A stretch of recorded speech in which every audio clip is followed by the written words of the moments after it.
जय हिंद friends, welcome to ASK YouTube platform.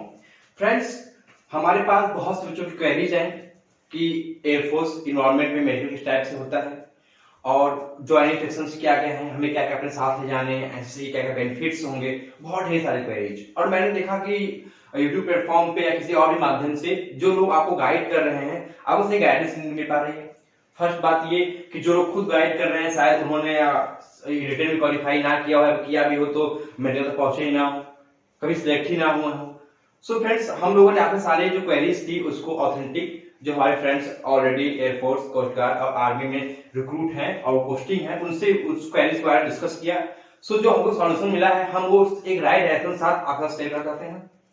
तो उन सभी फ्रेंड्स का बहुत धन्यवाद जिन्होंने मुझको पर्सनली मैसेज किया। जैसे एक बार नाम ले लेते हैं उनको बहुत धन्यवाद देने के लिए। आर्यन, पवन, आकाश, मुकुल, गौतम, आशुतोष, विराट, अंकित और बहुत सारे फ्रेंड्स थे, पर इन्हीं लोगों का नाम मुझे मिल पाया। तो इन लोगों का बहुत धन्यवाद जो उन्होंने पर्सनली मैसेज किया और बताया कि सर ऐसे डाउट्स हो रहे हैं, सही क्लियर नहीं मिल पा रहा है, कहां से क्या किया जाए। तो उनके ऊपर बेस्ड जो जितने भी आपके डाउट्स थे, एक बार फाइल करो तो हाँ, उस जितने भी आपके डाउट्स थे उसको मैंने एक क्रम वाइज लगाया है। आप सुन लीजिए कि आपका डाउट तो इसकी में से नहीं है कोई, अगर है तो ये वीडियो को पूरा जरूर देखिएगा फ्रेंड्स, ये आपके बहुत बेनिफिशियल होगा। इसमें जितने भी पॉइंट सारे ऑथेंटिक है और ऑलरेडी जो पोस्टेड है उन्हीं से पूछ किया, उनसे डिस्कशन करके ये बताया गया है। ओके, और आपको कोई भी जो प्रूफ चाहिए होगा, कुछ भी चाहिए होगा, तो सारी पीडीएफ फाइल जो है सीएसबी की साइट पे ऑलरेडी अपलोडेड है। आप सब लोग खुद विजिट नहीं करते हो, ये आप लोगों की कमजोरी फ्रेंड्स, आप लोगों को खुद जाना चाहिए उसी वेबसाइट पे। वहां पे हर टाइप की इन्फॉर्मेशन अवेलेबल है, उन्होंने अपना नंबर दिया हुआ है, कोई भी डाउट्स आप क्लियर कर सकते हो फोन करके, पर आप लोग करते नहीं हो। सो फ्रेंड्स, बात करते हैं क्या क्या डाउट्स थे आप लोगों के, उसकी एक लिस्ट हमारे पास है। जैसे कट ऑफ से रिलेटेड पीएसएल क्या होता है, इनॉर्मल लिस्ट में क्या क्या होगा, उसके बाद इनॉर्मल लिस्ट नेम में डॉक्यूमेंट्स क्या क्या ले जाने हैं, क्लॉथ्स क्या क्या ले जा रहे हैं और बाकी आइटम्स क्या क्या लेके जाने हैं आपको। फिर वहां पे डॉक्यूमेंट्स क्या क्या लगेंगे, कितनी कॉपी जो होंगी, ओरिजिनल लेके जाना है नहीं लेके जाना है, और क्या मम्मी पापा की फोटो ले जाना है नहीं ले जाना है, कैसा ले जाना है, कितना ले जाना है, इस टाइप से। फिर बैंक अकाउंट बहुत बड़ा क्रेज होता है, अगर क्वार्टर आता है उसका बैंक अकाउंट के लिए होल्ड लग जाती है, तो वो क्या करना है क्या नहीं करना है उसके बारे में किया जाएगा। उसके बाद ट्रेनिंग इंस्टीट्यूट के जाने के लिए कौन कौन से मेडिकल वहां पे फिर से होंगे आपके नॉर्मल टाइप में मेडिकल, वो है। और फिर उसके बाद कुछ और चीजें, जैसे कुछ लोगों के बच्चों की टीए से रिलेटेड आ रही थी क्वेरी, टेबल एनालिसिस के लेके। और फिर क्या क्वेरीज नहीं करनी है, ये बहुत इंपॉर्टेंट चीज है कि आपको क्या क्वेरी नहीं करना है। उसके बाद वहां पे कैसे क्या होगा, वहां पहुंचने के बाद क्या क्या प्रोसीजर होगा आपका, बैग चेकिंग वगैरह और बाकी जो चीजें होती हैं, वहां क्या क्या होगा, फिर क्या क्या राउट होगा, कैसे आपको अलग अलग ग्रुप में बांटा जाएगा, क्या मिलता है वहां पे जाने के बाद, उसकी बात चीजें, वहां पहुंचने की बात चीजें। और उसके बाद क्या क्या आपको आइटम डिस्ट्रीब्यूट किए जाते हैं वहां पे, उसके बारे में कुछ फॉर्म इन्फॉर्मेशन दिया जाएगा। और बहुत बच्चों की क्वेरीज थी कि एनसीसी में क्या होता है, सी सर्टिफिकेट तो क्या होगा, बी है तो ए है तो क्या होगा। और उसके बाद वहां पे जाने के बाद अगर मुझे पढ़ने का मन है, मेरी एजुकेशन हाइट मुझे और पढ़ना है, मुझे कहीं फॉर्म डालना है, क्या करना है, इन सबसे जितने भी आई थिंक इतने में से आपके सारे डाउट्स क्लियर हो जाएंगे जितने भी डाउट ने बताया है। सो फ्रेंड्स, आप लोगों को मैं एक चीज दिखाना चाहूंगा जिसके लिए आप लोगों का इंतजार होगा, फायदा ना हो। तो बहुत से बच्चों का इसी का इंतजार होता है। अब एक बार देख लीजिए कैसा होता है। ये रहा वो कोऑर्डिनेटर जिसका आप लोगों को इंतजार है, जो आप लोगों ने ऑलरेडी फिल कर रखा होगा अपने टेस्टी टाइम पे या मेडिकल टाइम पे। आपका नाम, आपका हाउस नंबर, आपका एड्रेस, सब कुछ आप जीबी ग्रुप के एलिजिबल थे, एक्स या वाई सबके लिए। हाँ, एक और बात फ्रेंड्स, जो अगर आप एक्स एंड वाई दोनों के लिए एलिजिबल हो तो आपको किसी एक ही लिए क्वार्टर आएगा, या तो एक्स के लिए या तो वाई के लिए। ये नहीं कि आप दोनों में एलिजिबल हो तो आपको दोनों क्वार्टर मिल जाएगा। ओके, तो हम सबसे पहले बात करें फर्स्ट टॉपिक पे। क्या है फर्स्ट टॉपिक हमारा? कट ऑफ से रिलेटेड। ओके, ये कितनी बड़ी बेवकूफी है आप खुद समझिए कि कट ऑफ के लिए हम इतने मार कर रहे हैं। कट ऑफ क्या होगी क्या नहीं होगी, कहां जाना है कहां नहीं जाना है। We are going to a royal department. Indian air force का पुराना नाम था रॉयल एयरफोर्स, जब ब्रिटेन से इंडिया में ट्रांसफर किया गया तो इसका नाम पड़ गया इंडियन एयरफोर्स।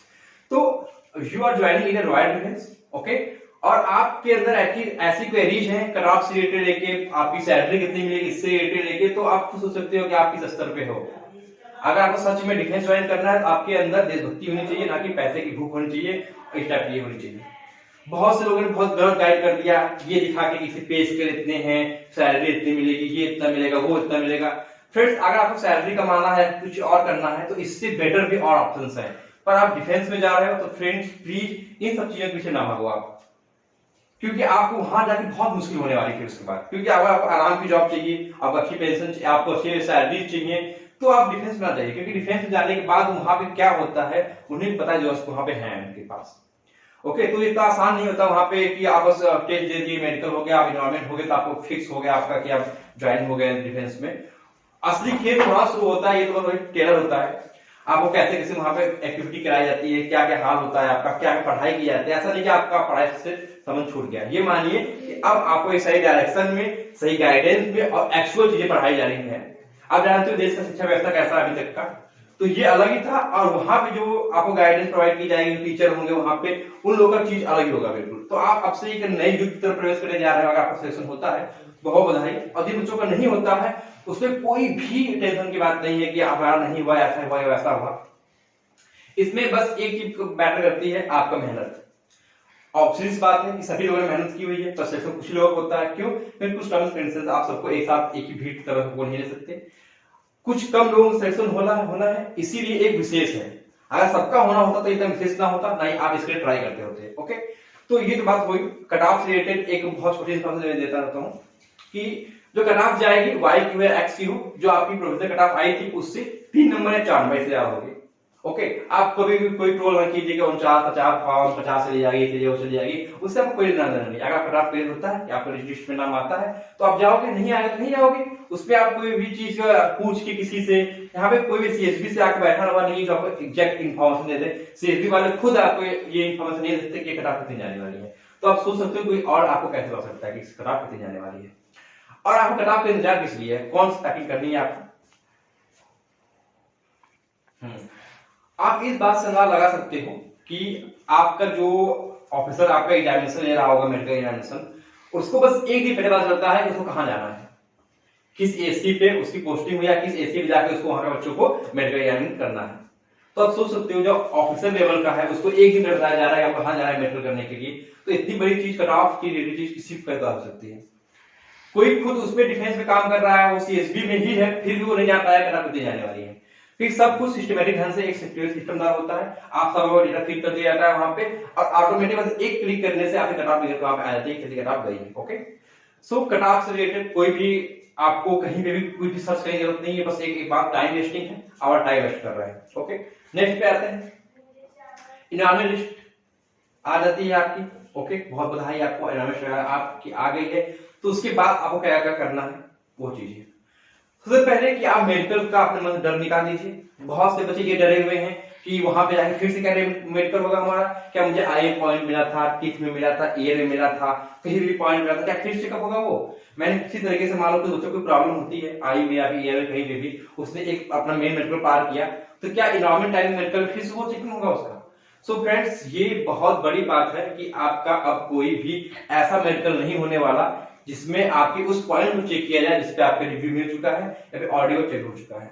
वहां पे बस वो माइनर पॉइंट्स चेक किए जाते हैं आपके, जो आपके रीमेडिकल या मेडिकल से इन्वायरमेंट टाइम के बीच के 2-3 महीने के अंदर आ सकते हैं। जैसे आप कहीं गिर गए, फ्रैक्चर हो गया कोई चीज, आप कोई स्किन डिजीज हो गई, और आपको कोई ऐसी कम्युनिकेबल डिजीज हो गई जैसे कि चेचक हो गया, इस टाइप की कोई चीज हो गई, एड्स हो गया, इस टाइप की कोई भी हो गया आपकी, और आपका एक फुल बॉडी चेकअप होता है।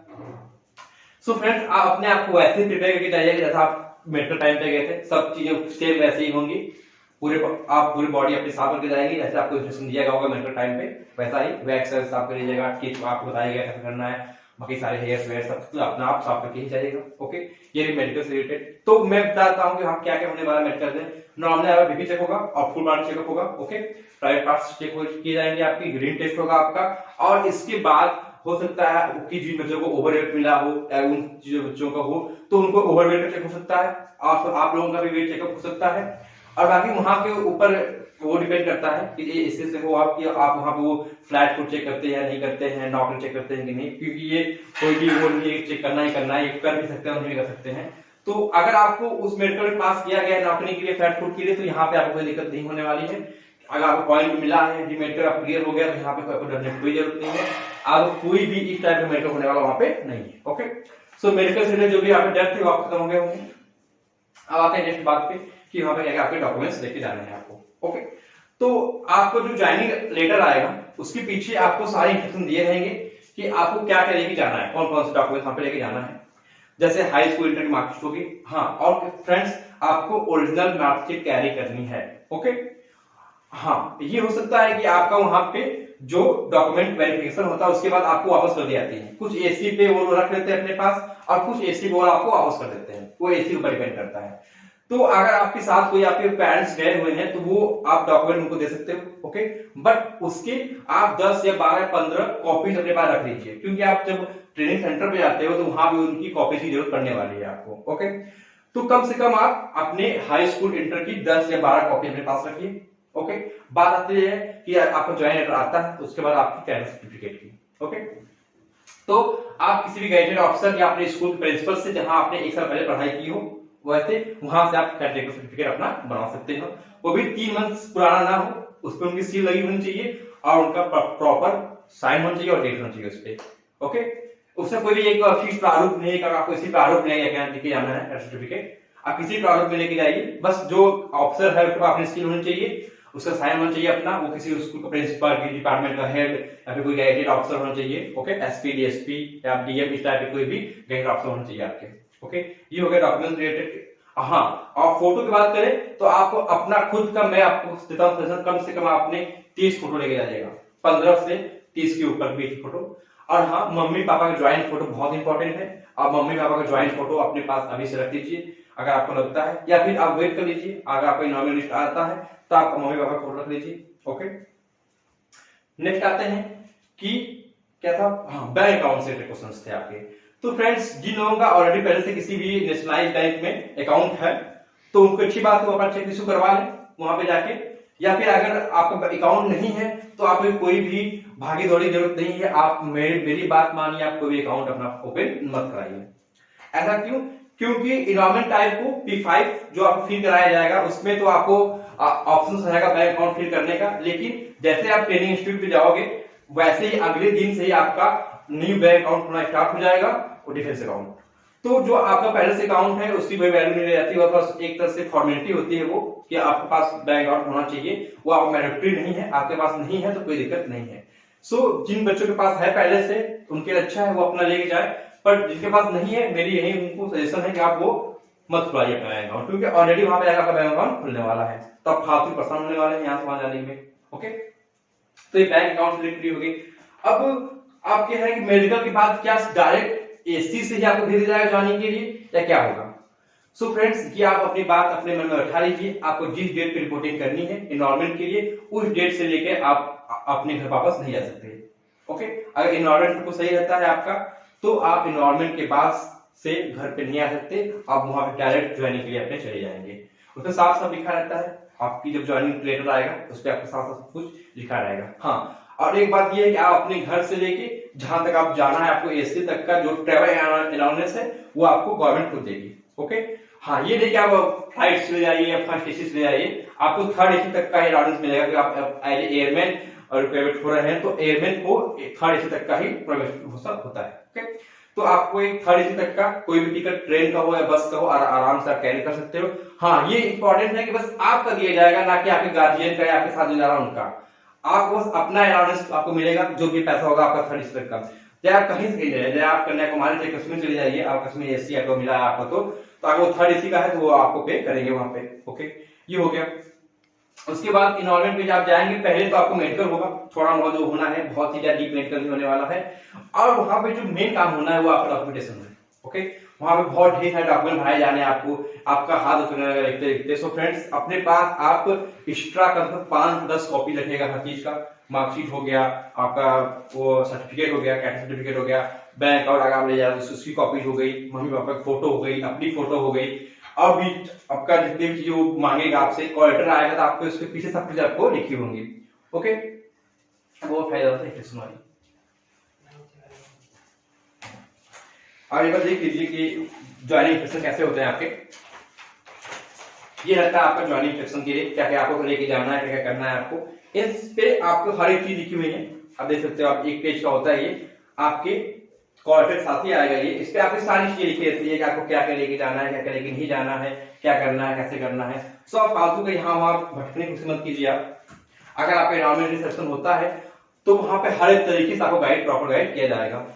आप तो एसी देख चुके हो, मेडिकल देख चुके हो, पीएफटी देख चुके हो, अब देख चुके हो कि ये एक रॉयल फोर्स है और यहाँ पे बच्चों का बिहेव किया था आर्मी की तरह। यहाँ पे बहुत ही रूड एंड टफ नहीं होते हैं, जो भी रिक्रूट होते हैं अभी जो आप एग्जामिन करते हैं वो बहुत ही हम्बल होते हैं और बहुत ही क्या होते हैं, बिल्कुल आपको सपोर्टिंग होते हैं। ओके, तो नेक्स्ट डाउट करते हैं बच्चों का हो गया। हाँ, नॉट कैरीज आइटम्स। पहली बात है कि पैकिंग क्या करना है, बच्चों का आता है कॉर्डिनेटर तो पैकिंग में लग जाते हैं, पैकिंग पैकिंग पैकिंग पैकिंग। तो फ्रेंड्स एक बहुत ही अच्छी बात बताने जाता हूं आपको कि आप पैकिंग में क्या लेके जाना है। आप पैकिंग में कुछ भी लेके नहीं जाना है, नील। नील में भी आपको बस 3 से 4 आइटम्स ही लेके साथ कैरी करने हैं। जैसे एक ब्लैक ट्राउजर्स के 2 सेट आप ले लीजिए अपने पास। Okay, black trouser not a jeans. Trouser मतलब कि वो एक फॉर्मल पैंट की तरह होता है, ब्लैक कलर का होता है। अब वो ये नहीं कौन सा फैब्रिक का लें, गॉडी लें या बैटली लें, किसी भी गॉडी का हो सकता है, किसी फैब्रिक हो सकता है वो, बस ये ट्राउजर हो, जींस ना हो। ओके, ये होता है ट्राउजर ब्लैक कलर का। उसके बाद आगे हमारे व्हाइट शूज होना चाहिए अच्छी क्वालिटी का, क्योंकि आप जब अपने ट्रेनिंग पे जाएंगे तो आपको शूज अलाउड होंगे पर उसमें आपको 10 से 15 दिन लग सकता है, क्योंकि वो एक एनजीओ के द्वारा अलाउड होता है। तो उस एनजीओ के पास आपकी लिस्ट जाएगी किस नंबर का आपको शूज मिलना है, उस हिसाब से टेंडर पास होता है कि आपको शूज अलाउड होते हैं वो। तो उसमें थोड़ा टाइम लगता है 10 से 15 दिन या 20 दिन। तो उसके लिए आपके पास एक व्हाइट शूज होना चाहिए ऑलरेडी पहले से ही। तो कोई आप अच्छे से 1000 के ऊपर कोई भी शूज ले सकते हैं, जैसे आपकी मर्जी हो। ओके, हाँ ये हो गया व्हाइट शूज लीजिएगा क्योंकि वहां पर व्हाइट शूज अलाउड होता है। ओके, ट्राउजर हो गया, व्हाइट शूज हो गया। और एक से इंपॉर्टेंट चीज होती है कपड़े। तो आपको फ्रेंड्स मैं आपकी जगह हूं, आपको अपने छोटे भाई की तरह गाइड कर जाता हूं कि आप कोई भी कपड़े लेके मत जाइए वहां पे। आपको वहां पे सोने से लेके, वॉकिंग से लेके, खाना खाने से लेके, पीटी से लेके, ड्रिलिंग से लेके, इंडोरेंस से लेके हर चीज के लिए आपको अलग अलग ड्रेसेस दी जाएंगी। आपको अपने खुद की घर की ड्रेस पहनने का मौका वहां 1 सेकंड के लिए भी नहीं मिलेगा और ना ही आपको अलाउ है वहां पे अपनी ड्रेस पहनना। ओके, तो फ्रेंड्स आप अपने साथ जो ड्रेस ले जाएंगे वो आपके बैग में पड़ी रहेंगी और उसको आपके जो आपका बेड होगा उसके ऊपर एक अलमारी बनी रहती है, उसके अंदर उसको फेंकवा दिया जाता है। सबको यूज नहीं होता, आपकी जो खुद की ड्रेसेस होती है तो वहां वो बेकार होने वाली है। तो फ्रेंड्स अब आपको लेके जाना है तो 1-2 लोअर रख लीजिए आप, कि आपको रात में सोने प्रॉब्लम होती है, आप लोअर सो सकते हो, और 1-2 टी शर्ट या शॉर्ट रख लीजिए बस। इसके अलावा और कुछ भी लेके नहीं जाना आपको, ना ही कोई भी आपको ओढ़ने की चीज, बिछाने की चीज, ये सब चीज कुछ भी नहीं जानी। आपको कंबल से लेके, मच्छरदानी से लेके, वो सारे आइटम्स आपकी ज्वाइनिंग सब लिखे रहेंगे, आपको क्या मिलना है। ये नहीं कि आपको वो चीज लेके जानी है। कुछ बच्चों को ये होता है कि उसमें वो चीजें लिखी रहती हैं, उनको लगता है कि आपको कैरी करके लेके जानी है अपने साथ। सो फ्रेंड आपको वो उसके पास कैरी करके नहीं लेके जानी है, आपको सब चीज मिलेगा, बाल्टी से लेके, मग से लेके, गिलास से लेके, चम्मच से लेके, सब चीजें आपको मिलने वाली हैं। ओके, हाँ कुछ चीजें जैसे कि आपके अपने सॉक्स हो गए, तो नहाने या कपड़े धोने के साबुन, ओके, शैम्पू आप करते ले सकते हो, और सेविंग पाउच, सेविंग सेट जो होता है वो ब्लेड वाला नहीं चलेगा, आप एक जिलेट भी ले सकते हो सिर्फ। ओके, ब्लेड नहीं चलेगा, कोई भी नुकीली चीज, कैंची हो गया, चाकू हो गया, इस टाइप में कोई भी चीज प्रोवाइडेड आप ले जाना। ओके, अब ब्लेड तो बिल्कुल मत ले जाइएगा, क्योंकि बहुत से बच्चे सेविंग करते हैं वो सेविंग ब्लेड से करते हैं, तो वो ब्लेड सेविंग अलाउड नहीं है वहां पे, जिलेट ही अलाउड है सिर्फ। आप जिलेट ले जाइए अपने साथ, कुछ सेट्स ले जाइए 10, 15, 20 के सेट्स, आप 10 वाले जो आते हैं वो ले लीजिए, या फिर आप एक अच्छा सेविंग किट ले लीजिए, उसमें सब चीजें होती है आपके पास। हाँ, आपको ये होता है वहां पर सेविंग आपको डेली करनी पड़ेगी। सो अभी से आप अगर डिफेंस करना चाहते हो तो आप डेली सेविंग क्या डालिए। हेयर कट की बात आती है कि आप कैसा हेयर कट कर जाइए, जितना हीरो बन के जाइए, आप वहां पहुंचने के दूसरे दिन बाद ही आपको पूरा का पूरा 0 लेवल पे कर दिया जाता है, बिल्कुल एक तरह से टकले की तरह आपको कर दिया जाएगा वहां पे। सॉरी, ये चीजें हो गई। हाँ, और सामान में एक चीज इंपॉर्टेंट है, बेडशीट। आपको अगर बेडशीट हो आपके पास तो 2 बेडशीट कैरी कीजिए। मैं बेडशीट के क्यों इतना इन्फोर्स कर रहा हूं, क्योंकि मुझे पता है कि जब आपको वहां पे 3 बेडशीट मिलेंगी, एक स्पेशल ऑकेजन के लिए, एक डेली बेसिस पे जो आप चेकिंग होगी उसके लिए, और एक आपके सोने के लिए। और वहां पे जो आपका बेड लेआउट होता है, आपको जाते हैं आप discipline is the most important in defence. आपको डिसिप्लिन में रहना है, सब चीजें बिल्कुल सुसंगठित होनी चाहिए और सुव्यवस्थित होनी चाहिए, वहां पे अच्छे से ऑर्गेनाइज ऐसे रखनी चाहिए। आपको जूता कहाँ रखना है, आपको अपनी ड्री ड्रेस कहाँ पे रखनी है, आपकी नाइट ड्रेस कहाँ रखनी है, आपको वॉकिंग शूज कहाँ रखना है, अपने सारी चीजें कौन सी बेड से लेकर किस बेड पर किस क्रम में आपको जूते रखने हैं, सब चीजें आपको दी जाएंगी इंस्ट्रक्शंस। तो बेडशीट जो होता है वो आपका अपना होगा, खुद का होगा, तो वहां पे बेड लेआउट किया जाता है। मतलब क्या, सुबह उठते हो अपने घर पे तो बिस्तर आपको फोल्ड करके रखते हो, तो वही चीज वहां पे है, पर वहां पे उसको कहते हैं बेड लेआउट। ओके, तो बेड लेआउट के लिए आप जब चले जाओगे अपने वॉकिंग पे तो एक ऑप्शन जो होगा वहां पे वो आगे चेक करने के लिए कि किस बच्चे ने बेड लेआउट किया है, किस बच्चे ने नहीं किया है। तो अगर बेड पे थोड़ी सिकुड़नी होनी चाहिए, उसकी आपको बताई जाएगी कैसे करना है आपको। ओके, हाँ बहुत बच्चे करते हैं कि पहले होता था कि वहां पे खटमल वगैरह होते हैं ट्रेनिंग इंस्टीट्यूट में, तो अपनी तरफ से प्लास्टिक की ले जाते हैं वो, तो ऐसा कुछ करने जाने की जरूरत नहीं है, वहाँ ऑलरेडी आपको प्लास्टिक दिया जाएगा आपके बेड पे बिछाने के लिए। ओके, तो आप प्लास्टिक भी कैरी मत कीजिएगा मेरे हिसाब से मानिए, क्योंकि बहुत लोग कहते हैं कि आप प्लास्टिक ले जाइए, खनन होते ये होते वो मसाले ले जाइए, तो ये सब चीजें आपको प्रोवाइड की जाएंगी। ओके, हाँ बेडशीट तो ले जाइएगा, ताकि आप जब आपको अपना खुद सोना हो तो आप उस पर अपनी बेडशीट बिछा दीजिए, आप उस पर सोइए, ताकि जो भी हो उस पर वही चीज हो, गंदी हो तो वही चीज हो। सुबह उठिए, अपनी बेडशीट फोल्ड कीजिए, अपने बैग में रखिए, और बाकी जो पहले से बेडशीट आपने बिछा रखिए उसको अच्छे से विकसित कीजिए और अपने साथ चल जाइए। आपका टाइम बचेगा, इससे अपनी बेडशीट चेंज करने का टाइम आपको बच जाएगा। ओके, इसी चीज में बाकी आपको वहाँ बैचेस, बहुत सी चीजें, कैप, टोपी और बाकी शूज, बैट, आपको नॉन वेज वेज कार्ड, बहुत सी चीजें मिलती है वहाँ पे। कुछ चीजें होती है जो जरूरी नहीं आपको बताई जाए यहाँ पे, क्योंकि वहाँ पे मुझसे अच्छे गाइडेंस और मुझसे अच्छा वहाँ मेंटर होते हैं आपको गाइड करने के लिए। तो जो भी चीज आपकी क्वेरीज है कि वहां पे जाने के बाद क्या होना चाहिए, क्या नहीं होना चाहिए, कैसे पापा मम्मी से बात कर सकते हैं। हाँ, mobile phones, electronic gadgets are prohibited पूरी तरीके से। मोबाइल फोन, कैमरा, ब्लूटूथ, कुछ भी जाना, कोई भी इलेक्ट्रॉनिक गैजेट को नहीं ले जाना है। कोई बुक्स, कॉपीज आप कैरी नहीं करनी है, किसी चीज से रिलेटेड, इंग्लिश की हो या जीके जीएस की, किसी टाइप की रिलेटेड चीजें हो, मेरी बात मानिए, आप कोई बुक कैरी मत कीजिए। ऐसा क्यों कह रहा हूं मैं? ऐसा इसलिए कह रहा हूं कि आप जा रहे हो एयरफोर्स में, इसका ये मतलब नहीं कि आप जा रहे हो ड्यूटी करने के लिए। एयरफोर्स एक ऐसे ऑर्गेनाइजेशन है जो आपको मेंटली, फिजिकली और आपका जो पर्सनालिटी डेवलप होता है वो कराती है वहां पे वो। तो आप तो फिजिकली हो जाओगे, रनिंग होगी आपकी, पुशअप होगा, सिटअप्स होगा, क्लाइंबिंग होगा, ड्रिलिंग होगा, सब कुछ होगा। उसके बाद जो आपका पर्सनालिटी डेवलपमेंट का अलग से कोर्स चलता है, आपको इंग्लिश कंप्यूटर सिखाया जाता है वहां पे, और आपका जो एजुकेशनल पर्पस होता है वहां पे एजुकेशनल बुक्स भी चलती हैं, जीएसटी और इंग्लिश की 3 बुक चलती है, जनरल सर्विस नॉलेज और जनरल सर्विस ट्रेनिंग। उस पर आपको ट्रेनिंग रिलेटेड क्या करना है, आपको कैसे डील किया है, कैसे इंश्योरेंस होगा, कैसे क्या होगा, और जीएसके मतलब आपकी जिस ऑर्गेनाइजेशन है उससे रिलेटेड सारी जानकारी आपको दी जाएगी। तो वहां पे ऑलरेडी आपको पढ़ना होता है, वहां बहुत पढ़ना होता है, मैं कहूंगा एक तरह से, क्योंकि वहां मिड टर्म टेस्ट होते हैं, फाइनल टेस्ट होते हैं, उसमें आपको पास होना कंपलसरी है। अगर आप पास नहीं होते, आपको बैक लग जाती है, अगर बैक भी क्लियर नहीं होते तो सॉरी फ्रेंड्स, आपको वापस अपने घर भेज दिया जाएगा, क्योंकि आप उसके लायक नहीं। तो आपको वहां पढ़ना है, पढ़ने की आदत डालिए अपनी। ये नहीं कि आपकी ज्वाइनिंग हो गया आप पढ़ना छोड़ दीजिए, वहां पढ़ाई में फोकस किया जाता है। आप रॉयल फोर्स में जा रहे हो, आपका पीएफटी भी अच्छा होना चाहिए, आपको जो फिजिकल है आपको वो भी अच्छा होना चाहिए, प्लस आपका पढ़ाई भी अच्छी होनी चाहिए, तभी आप पीओपी तक पहुंचोगे लास्ट तक। ओके, तो आप 24 वीक के लिए जाओगे ट्रेनिंग पे, उसके बाद आपके टेट आपको अलॉट किया जाएगा। आपको पहले से भी टेट की आपको चुनने की कोई भी उसमें जरूरत नहीं कि आप कौन टेट चुनेंगे। आप जब वहां पे जाओगे पढ़ने के लिए, तो आपको 17 वीक में आपको ट्रेनिंग के लिए जो प्रेफरेंस वो आपको बताया जाएगा कि आपको कौन से ट्रेनिंग प्रेफरेंस आप उसमें फील कर सकते हैं। ओके, 17 वीक में आपका मिड टर्म टेस्ट होगा, उसके बाद फाइनल टेस्ट होगा, उसके बाद आपको ट्रेड आउट कर दिया जाएगा, और 24 वीक के बाद ही आपको छुट्टी मिलेगी 14 डेज की। उसके बीच में आपको आपने कोई प्रीवियस पेपर डाल रखा हो, only defence, ADS, AFCAT and DA, इसके अलावा आपको किसी भी पेपर के लिए कोई छुट्टी नहीं मिलेगी। अब लास्ट ईयर में हो, ग्रेजुएशन के अपने सेकेंड ईयर में हो, किसी भी चीज का यूपीएससी का फॉर्म डाल रखा है आपने, एसएससी का, रेलवे का, किसी तरह का, तो आपको छुट्टी मिलने वाली नहीं है किसी भी चीज के लिए, ओनली सीडीएस एंड डीए एफकेट छोड़ के, वो भी उसका फॉर्म जो आपने एनरोलमेंट लिस्ट या फिर ज्वाइनिंग से पहले डाल रखा है तब। और वहां पे जाने के बाद आपको जब तक ट्रेनिंग चलेगी, trade training plus basic training, इसके बाद ही आप हाईएस्ट एजुकेशन के लिए जा सकते हैं। ओके, आप कोई फॉर्म फिल कर सकते हो, आप ट्रेनिंग पीरियड में फॉर्म में फिल नहीं कर सकते। ओके, ये चीजें हो गई हमारी। और क्या डाउट्स कर चुके? हाँ, क्या क्या नहीं आना, सीडी डीवीडी, ये सब बुक्स, किताबें, ये सब चीजें, कोई भी नुकरी चीज नहीं आनी है आपको। हाँ, और अगर आपकी ज्वाइनिंग हो जाती है, आपको ज्वाइनिंग एसी से ही डायरेक्ट ज्वाइनिंग सेंटर आपको ले जाया जाएगा, ट्रेनिंग सेंटर। वहां पे जाने के बाद थोड़ी सी बताता हूँ क्या होता है, वो थोड़ा सा पर्सनल है और मतलब कि थोड़ा सा कॉन्फिडेंशियल है, बताना नहीं चाहिए मुझे, फिर आप लोगों के लिए बता दे रहा हूं मैं कि वहां पे आपको जाने के बाद एक चीज आपके साथ होने वाली है। तो आपको लगभग 1 या 2 दिन की बहुत बोरिंग बच्चे आने वाले होते हैं, तो 2-3 दिन का सफर हो जाता है पहुंचते पहुंचते। तो वहां पे जाने के बाद सबसे पहले आपकी स्क्रीनिंग होती है। एक बहुत ही मोस्ट इंपॉर्टेंट मैं बताना भूल गया आपको कि आप अपने साथ किसी भी टाइप की कोई मेडिसिन कैरी नहीं करोगे। ये बात आप गार्ड मान के रख लीजिए कि आप पूरी तरीके से मेडिकली फिट जा रहे हो, आपके अंदर कोई बीमारी नहीं है, तभी आपको चुना जा रहा है। आपके पास मेडिसिन पाई जाती है तो आपके लिए वो बहुत ही गलत होगा। हाँ, कुछ इस टाइप की मेडिसिन जैसे दर्द के लिए कोई क्रीम रख लिया आपने, सनस्क्रीन रख लिया आपने, कोई वैसलीन रख लिया, बाम रख लिया, तो ये सब चीजें प्रोवाइडेड है नहीं है, ये सब चीजें आप ले सकते हो, बट आपको दिखानी पड़ेगी उनको कि वहां बैग नहीं होगी। आपको बैग अपना हर एक कोना कोना दिखाना पड़ता है।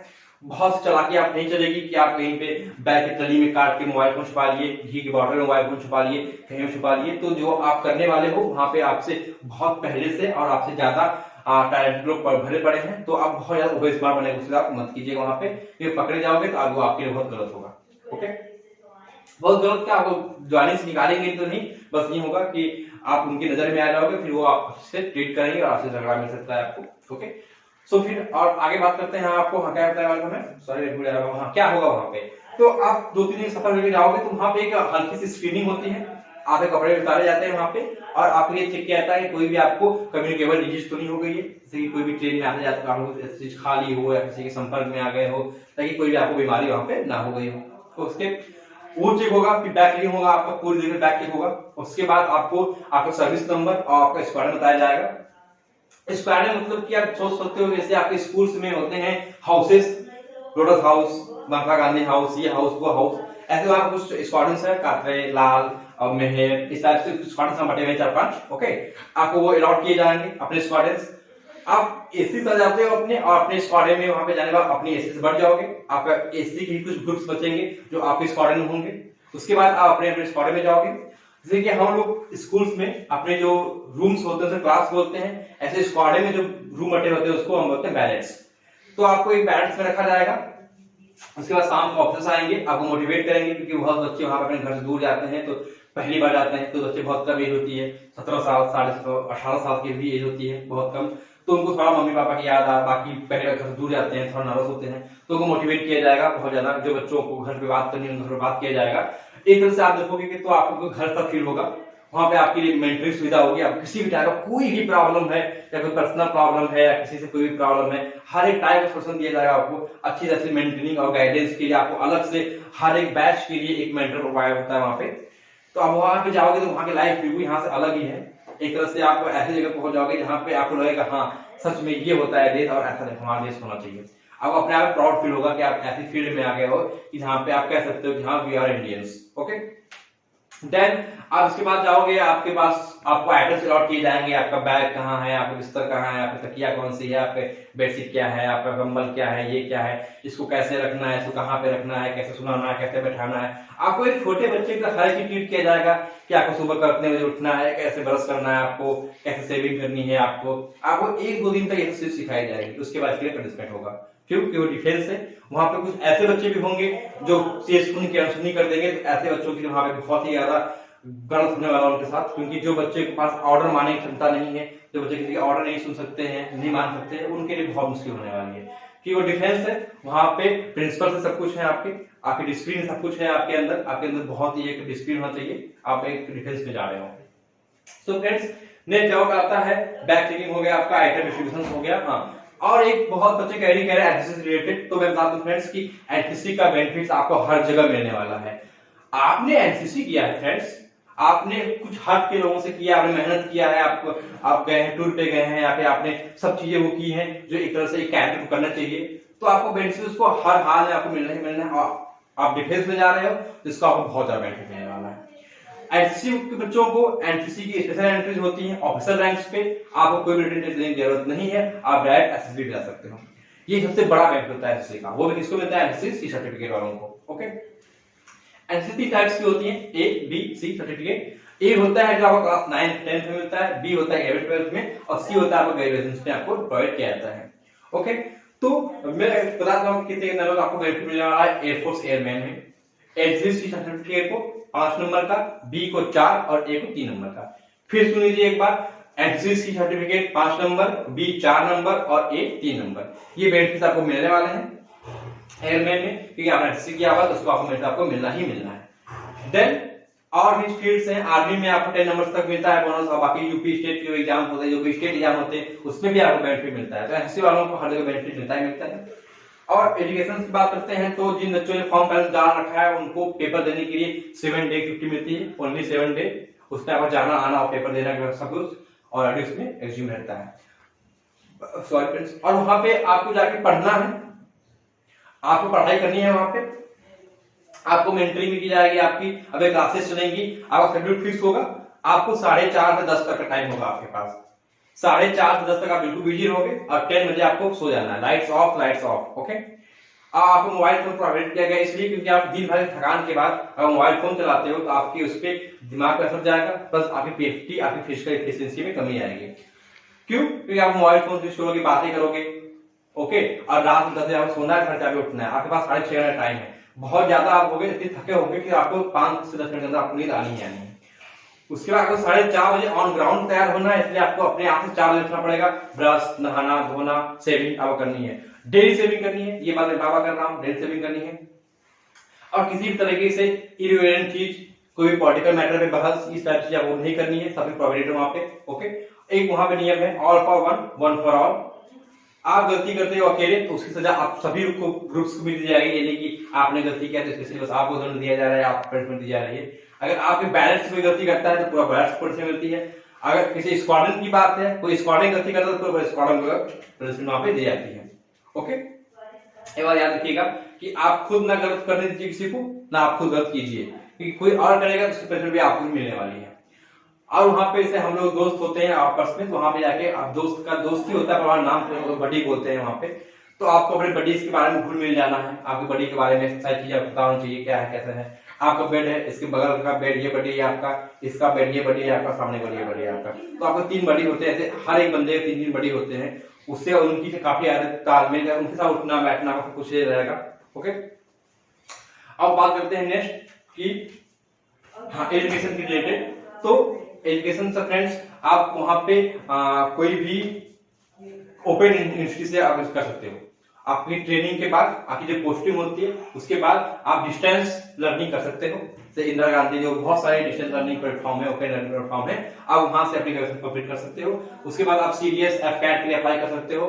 बाकी आप जो वो पे लेवल है उससे ऊपर की पोस्ट के लिए यूपीएससी में आईएएस के अप्लाई कर सकते हो। और स्टेट पीएससी के लिए बहुत कम चांसेस आपको छुट्टी मिले, क्योंकि वहां पे आपके घर में, खुद आपके घर में शादी होगी तब छुट्टी नहीं मिल पाती है आपको, तो आप सोचते हो कि उसकी छुट्टी की बात छोड़ दीजिए आप किसी भी एग्जाम्स के लिए, ओके। हाँ फ्रेंड्स, हाँ, और बहुत मुझे डाउट आ रहे थे एमसीसी रिलेटेड कि उसका नंबर उसको बेनिफिट कब मिलता है।